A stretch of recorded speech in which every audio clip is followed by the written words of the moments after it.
Everyone, welcome to my channel. मैं हूं आपकी होस्ट रश्मि।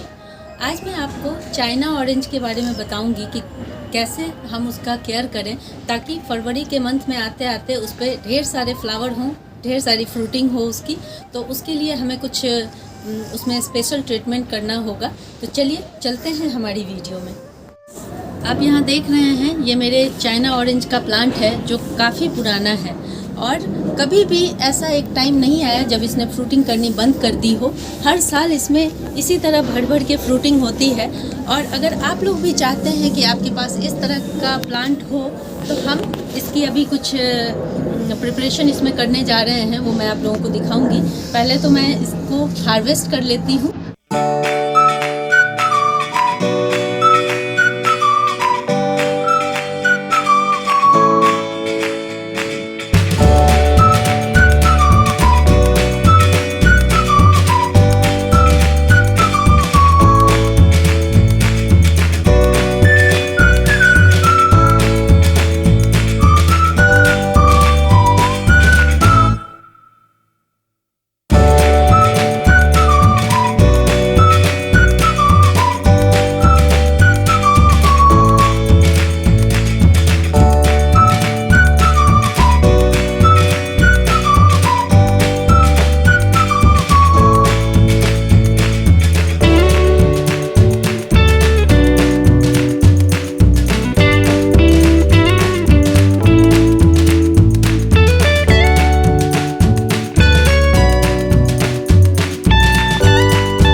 देखें, इतने छोटे से प्लांट से, और इसका कंटेनर आप नीचे देखें, इतने छोटे से प्लांट से इस तरह का अगर आपको मिलता है, यील्ड मिलता है तो कितना अच्छा है ये। और ये इसमें हम क्या केयर करेंगे जिससे हमें इस तरह की फ्रूटिंग सालों साल मिलती रहे, ये आज मैं आप लोगों को अभी दिखाऊंगी।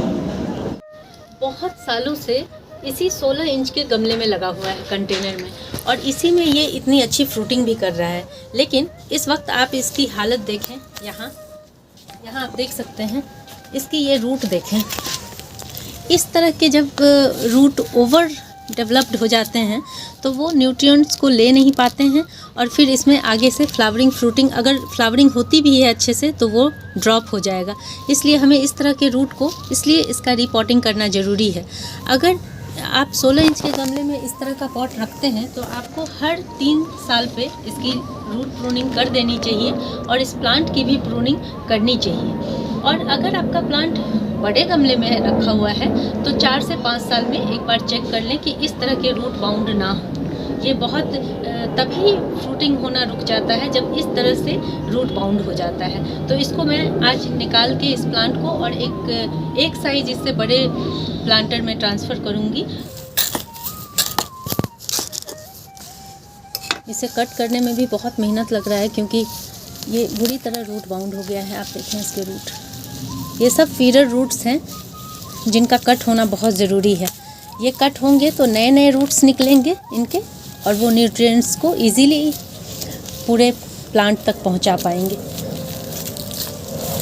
मैं इस प्लांट को हमेशा मल्च करके रखती हूँ। आप देखें, सूखे इस तरह के सूखे पत्तों से मल्च करके रखने से भी इस प्लांट में नमी बनी रहती है, सारा मॉइस्चर बना रहता है। ये करना भी बहुत ज़रूरी है, इसके बारे में बाद में बताऊंगी आपको। पहले हम इसके रूट बॉल को निकालने की कोशिश करेंगे।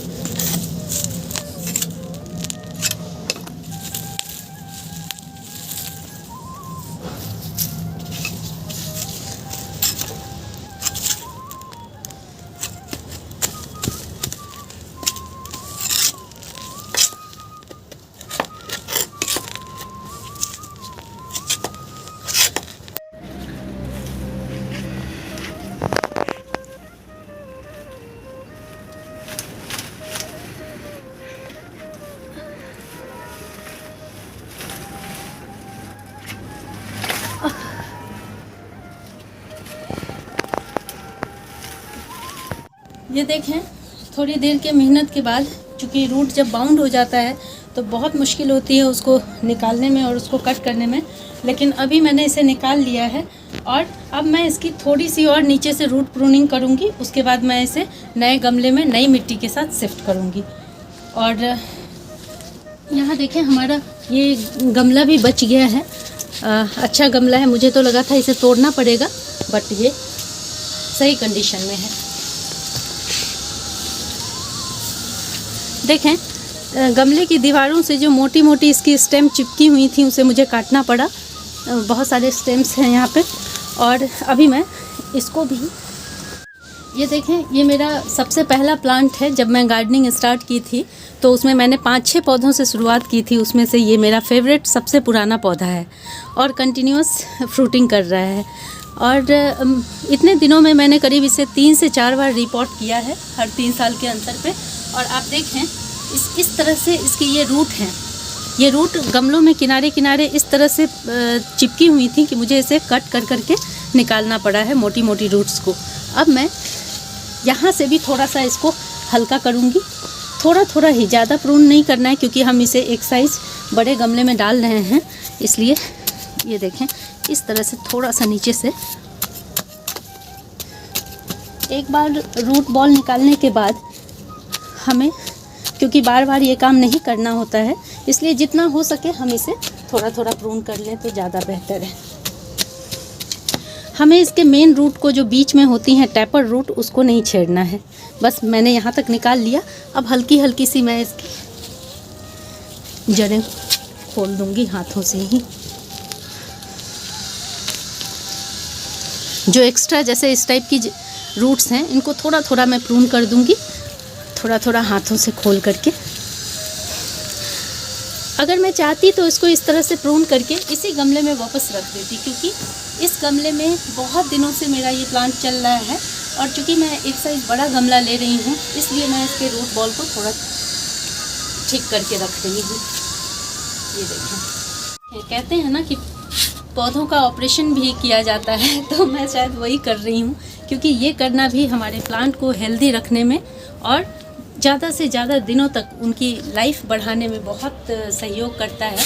और मैं आप लोगों से कहना चाहती हूँ कि जैसे हम सिर्फ सोचते हैं कि हम पौधा लगा दिए, पानी दे रहे हैं, टाइम टू टाइम खाद दे रहे हैं, फिर भी हमारा प्लांट क्यों फ्रूटिंग नहीं कर रहा है, तो हर टाइम उसकी प्रॉब्लम समझनी पड़ेंगी, उसमें किन चीज़ों की डिफिशियंसी है ये समझना पड़ेगा, ये बहुत ज़रूरी है। और अगर हम इन सारी बातों का ख्याल रखते हैं तो ऐसा हो ही नहीं सकता कि हमारा प्लांट फ्रूटिंग ना करे।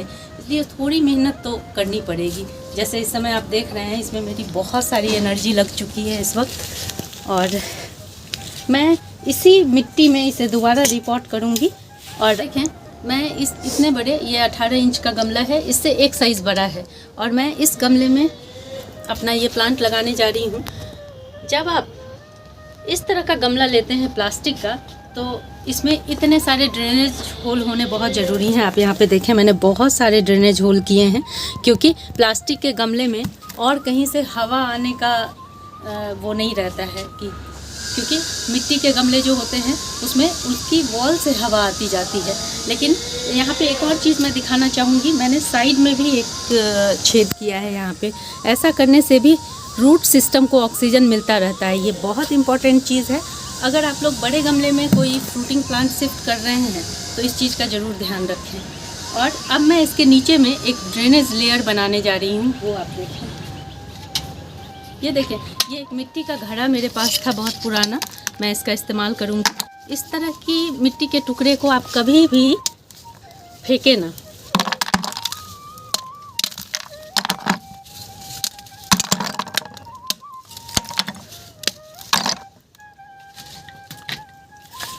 इस तरह के जो नारियल के छिलके होते हैं इसका इस्तेमाल भी कर सकते हैं, ये काफ़ी स्ट्रॉन्ग होते हैं।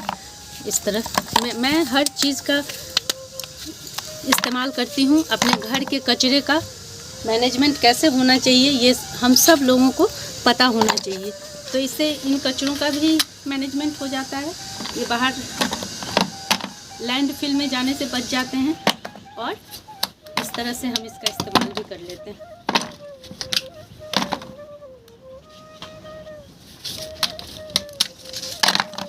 इससे क्या फ़ायदा होता है कि जब भी बारिश होती है तो हमारा रूट जो है, अगर मान लीजिए किसी कारणवश इसमें पानी रुक भी गया तो भी इन सब की वजह से हमारा रूट सिस्टम डैमेज नहीं होता है। इसलिए 1 से 1.5 इंच इस तरह से आप छोटे टुकड़े रखें।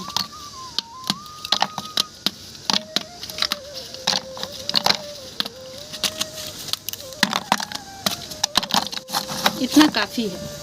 और अब देखें, इसकी जो रूट्स निकली हैं उसको भी मैं नहीं फेंकूंगी, इसके नीचे ही मैं इसमें लगा दूंगी।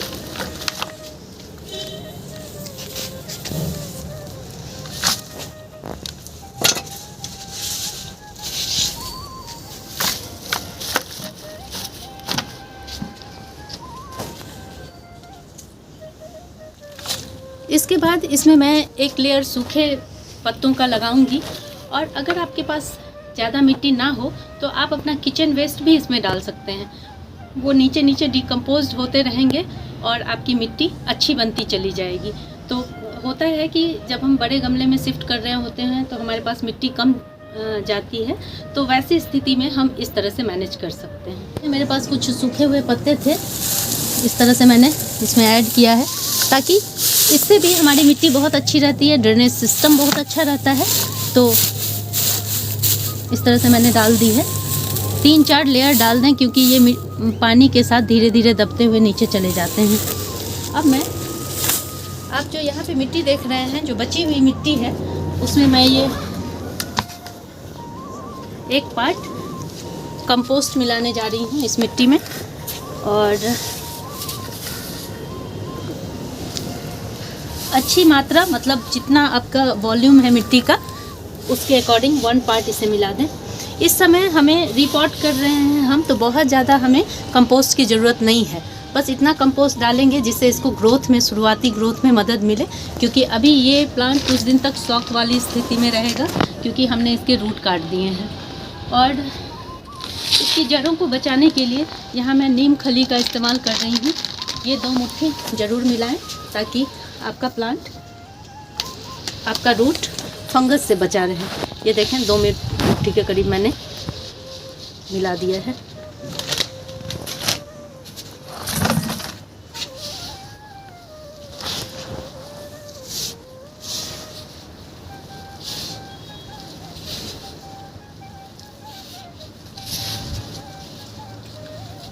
अब देखें, मुझे लग रहा है कि ये पॉट बड़ा है तो मैं इसमें अपने कुछ किचन वेस्ट जो मैं इकट्ठा करके थोड़ा सा रखी हुई हूँ उसको भी इसमें डाल दूँगी, ताकि जब ये रूट बड़े हों तब तक हमारा वो किचन वेस्ट डिकम्पोज हो जाएगा, तो इनको फीड करने में और मदद मिलेगी।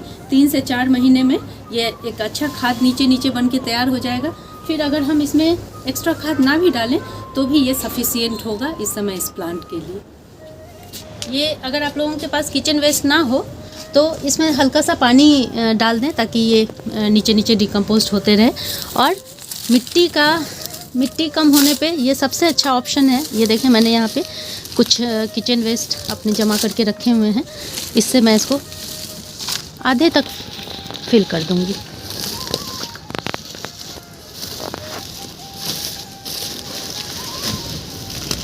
इसमें केले के छिलके ये सब अनियन पील, ये सारे हैं, ये सारे हमारे प्लांट को न्यूट्रिशन देंगी और मिट्टी भी हल्की करने में मदद करेंगी। हम प्रेस करके इस तरह से थोड़ा दबा देंगे। उसके बाद हमने जो ये मिट्टी यहाँ पे मिलाई है, इसका एक लेयर डालेंगे।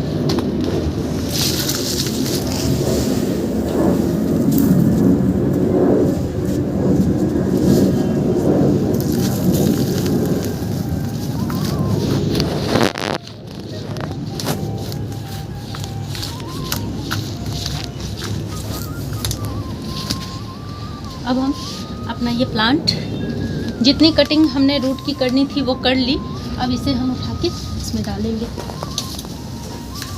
सेंटर में डालें इस तरह से।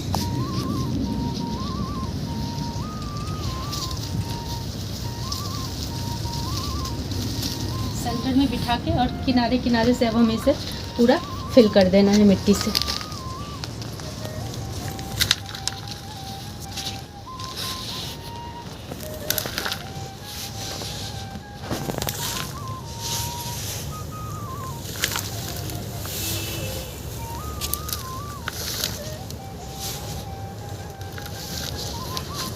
बीच बीच में मिट्टी को दबाते जाएं ताकि एयर पॉकेट ना बने।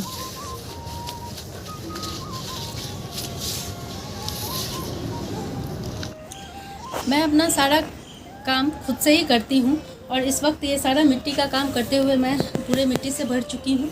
लेकिन जब इस तरह की हार्वेस्टिंग होती है तो ऐसा मेसी काम करके भी मुझे बड़ी खुशी होती है। मिट्टी के साथ इस तरह से करते हुए भी बहुत हैप्पीनेस फील होता है। अब मैं आप लोगों को बता दूं कि अब हमने रूट प्रूनिंग कर ली इसकी। अब हम इसकी जो ब्रांचेस हैं इसको भी प्रून करेंगे ताकि उसमें नए नए स्टेम्स निकले और खूब सारी फ्लावरिंग हो। ये करना भी उतना ही इम्पोर्टेंट है जितना हमने वो रूट की प्रूनिंग की। अगर आपका गमला प्लांट छोटे गमले में हो और इस तरह की रूट बाउंडिंग हो जाए तो भी आप लोग इसी तरह से काम करेंगे। एक साइज़ बड़े गमले में डाल दें या फिर रूट प्रून करके उसी गमले में छोड़ दें। तो देखते हैं इसकी भी आपको बता दूं, वो सारे स्टेम काट देने हैं जो पतले पतले हैं और जो सूखे हुए हैं उन सबको। बहुत ज़्यादा हार्ड प्रूनिंग नहीं करनी है लेकिन, और आप लोगों के इधर अगर बहुत ज़्यादा ठंड है, अगर आप एक्सपर्ट नहीं हैं तो आप 10 दिन बाद ये काम करेंगे, क्योंकि जो बिगिनर्स हैं उनके लिए एक्सपर्ट तो संभाल लेंगे लेकिन बिगिनर्स के लिए थोड़ी मुश्किल हो जाएगी। इसलिए 10 दिन आप लोग वेट कर सकते हैं। फरवरी के फर्स्ट वीक में ये काम कर लें।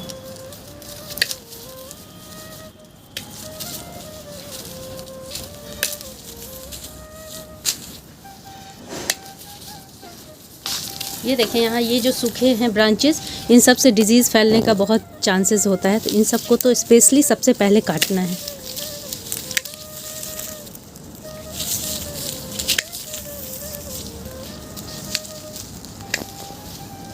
एक शेप दे देने से आपका प्लांट बहुत ज़्यादा ग्रो नहीं करेगा और आपके कंट्रोल में रहेगा। अपने आप को रिवाइव करने में इसे बहुत हेल्प मिलती है इस तरह की कटिंग और प्रूनिंग से। यहाँ पे आप एक चीज़ नोटिस करें कि ये वाला जो पोर्शन है ये आपको सूखा सूखा सा दिख रहा होगा। ये इसलिए होता है क्योंकि हम अपने प्लांट को रोटेट नहीं करते हैं। मैंने भी नहीं किया है, इसलिए आपको एक साइड इसका थोड़ा अलग सा दिख रहा होगा जिसमें लीव्स बहुत कम हैं।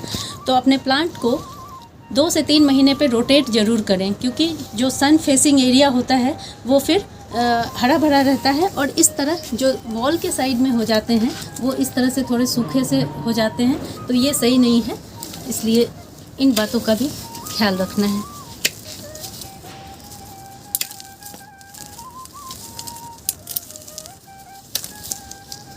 हमेशा शार्प कटर का यूज़ करें।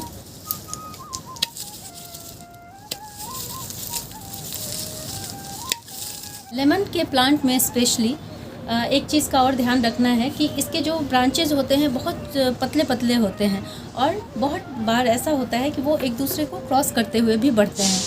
तो इस तरह के ब्रांच को इसलिए प्रून करना है ताकि उसमें एयर सर्कुलेशन बना रहे, और जिग-जैग जब ये एक दूसरे को क्रॉस करते हैं तो वहीं से एयर सर्कुलेशन रुक सा जाता है और वहीं से कीड़े मकोड़े का इस पे प्रकोप बढ़ जाता है।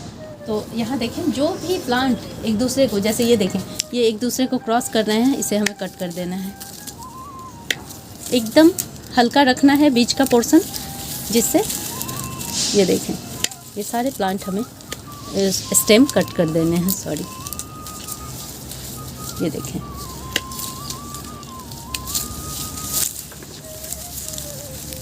बीच का पोर्शन मैंने बिल्कुल क्लीन कर दिया है। ये देखें हमारा प्लांट कुछ इस तरह का दिख रहा है। अब ये हेल्दी भी है और इसका ये कॉम्पैक्ट दिख रहा है। तो आपको अपने प्लांट को इस तरह का रखना है और टाइम टू टाइम मैं इसकी अपडेट आप लोगों को देती रहूँगी। अगली बार इसको कौन सा कंपोस्ट खाद कैसे देना है, कैसे इसकी स्प्रे करनी है, ये सब मैं आप लोगों को बताऊँगी। अब इसको रिपोर्ट करने के बाद हमें, चूँकि विंटर का टाइम है इसलिए इसको ऐसे ही रहने दें, क्योंकि बहुत ज़्यादा धूप में इंटेंसिटी धूप की कम है इसलिए। और अभी हमने जब रूट प्रून कर दिया है इसका और ये स्टेम प्रूनिंग कर दी है, इसके बाद अब हमें इसमें इतना पानी डालना है जिससे कि ये नीचे से पानी निकल जाए। मेरी मिट्टी बहुत मॉइस्ट है, आपने देखा होगा अभी ये बहुत गीली है क्योंकि बारिश बहुत हो रही थी, तो मैं अभी इसमें वाटरिंग नहीं करूँगी। अगर आप लोगों को मेरी ये वीडियो पसंद आई हो तो प्लीज़ इसे लाइक, शेयर एंड सब्सक्राइब करना ना भूलें। बेल बटन को ज़रूर दबाएं। Leave nature, love nature, thank you.